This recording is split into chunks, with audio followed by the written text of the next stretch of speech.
if you are ever going to fail, if you're ever going to fall down, ensure that you're falling down facing forward and not backwards.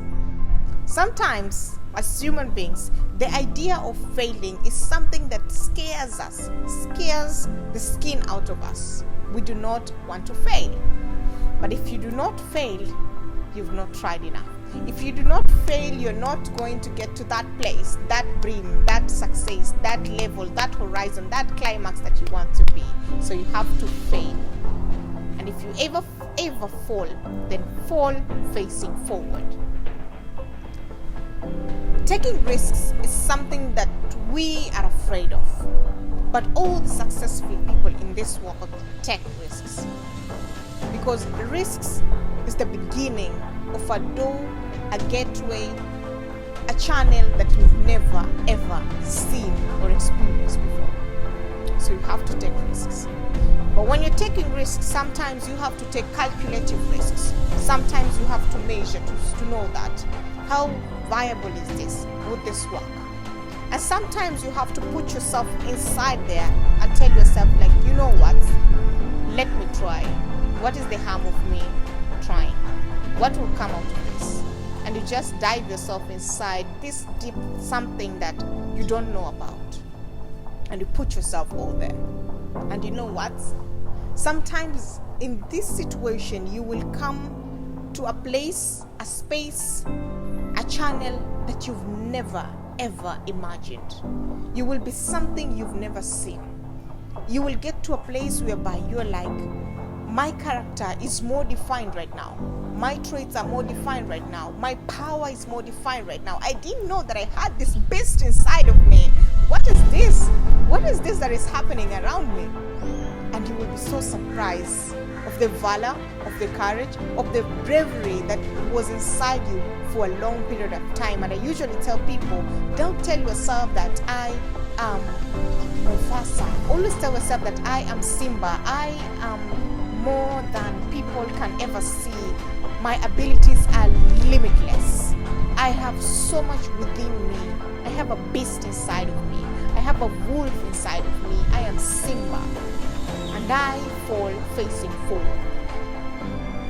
Taking risks is something that we as human beings avoid, but imagine if you did not take risks.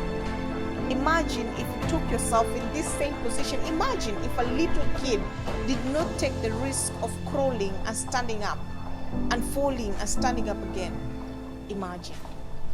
But it is through that this child is able to start walking and to start walking as much properly as this child can get to be. So you need to ask yourself, do I take risks? And if I'm taking risks, how are my risks? You know, something else that is so important when you're looking at this idea of falling forward is consistency and time.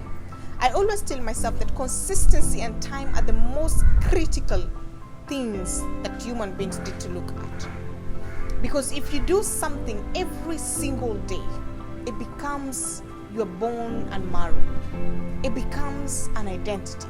It shapes you. It challenges you. It makes you want to be something bigger than this force that you already are. So be consistent. When you're consistent, you can actually see the results. And you don't have to do things in a very, very big scale. You need to do things in a very small scale, but every single day. They say that it takes 21 days to develop a habit. Just 21 days. So if you're working into, let's say, changing your whole idea of staying fit and staying healthy, take 21 days to do some things that you know will take you towards this journey. If you want to become better at managing your time, take 21 days to do things that will allow you to manage your time effectively. If you want to become a good communicator, take 21 days to do some things that will allow you to become a good communicator.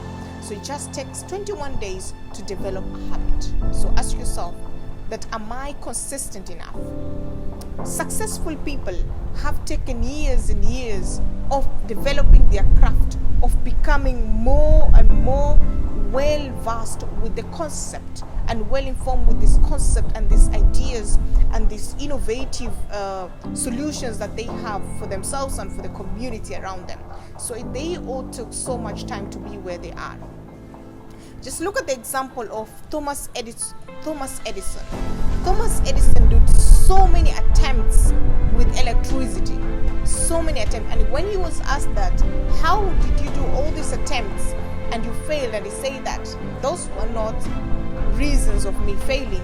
Those were just different ways of me identifying and knowing that this concept could not work in this particular number of reasons, but now they could work in this other way that I had not thought of before. Consistency and time. Time is that measure that we know that whatever we're working on is actually yielding the results that we are waiting for. So time is so important. Managing your time, being patient with time, knowing that your time will come. Celebrate other people, be happy for other people, because your time will come. And sometimes when you look at these people, you look at this icon of success that you want to be, and you're like, I don't know if I will get there. Maybe I'm not destined, maybe I'm not lucky enough. But they took time. If we sat down with these people, maybe they're just telling us the tip of the iceberg. They're not telling us about the sweat, about the time, about the consistency, about the hard work, about the input that they put into this particular thing, the resources that these people put into this particular thing for them to be where they are today. So for us, we just see the glory, but we don't see the sleepless nights. We don't see the hurdles. We don't see their challenges and how they overcame these challenges. So time is so important. So today I want you to look at yourself and tell yourself that from today onwards, you will fall forward. If you fail, you stand up again. If you fail, you stand up again onto your feet and you tell yourself that this is a battle and I have too much on, because success is on its way and I can see it. And Paulo Coelho says it so clearly on his book, The Alchemist, that if you want something so bad, the whole universe will conspire to have you get that particular thing. Thank you.